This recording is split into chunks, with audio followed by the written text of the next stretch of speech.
Call it a sign of the times for the Russian economy. A shopping mall is being turned into a factory to make suicide drones. At the same time, teenagers are being forced to build the weapons of war. Russia is using unmanned aerial vehicles like the Lancet and Shahed in Ukraine to devastating effect. Shaheeds have to be pre-programmed before launch, so they're typically used to strike fixed targets like buildings. Lancets are a little more maneuverable and are used mostly against moving targets like tanks and armored vehicles. Russia did not invest heavily in domestic drone production before Vladimir Putin launched his invasion of Ukraine, so the Russians are trying to play catch-up now. That's why Aeroscan bought the Italmus Mall in Izhevsk, with plans to turn the building into a new drone manufacturing facility. Aeroscan announced on its Telegram channel it would make a new type of drone called the Izdeli 54.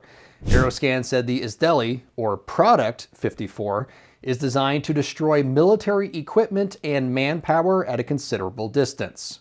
While work continues to develop new drones, Russia is ramping up production on current designs as well. Through a partnership with Iran, Russia is now building Shahed 136 drones domestically.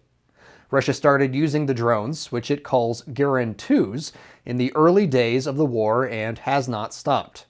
A new factory in Tatarstan was built specifically for manufacturing Garands, and many of the workers are teenagers, some as young as 15. Protocol, the Russian human rights group that first reported on the labor practices, says teenage girls from Africa and Central Asia are being recruited to work at the facility through dating apps. But most of the young workers are students brought in from nearby Alabuga Polytechnic College. They're reportedly forced to work 12-hour days, 5 days a week, building the drones.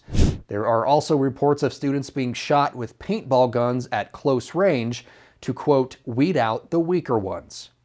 If a student leaves the school or refuses to participate in building the drones, the family faces fines up to $4,200, a sum most in Russia cannot afford to pay. The Alabuga factory in Tatarstan produces around 200 drones a month. The Russians say they hope to raise that number to more than 4,000 a month by the summer of 2025.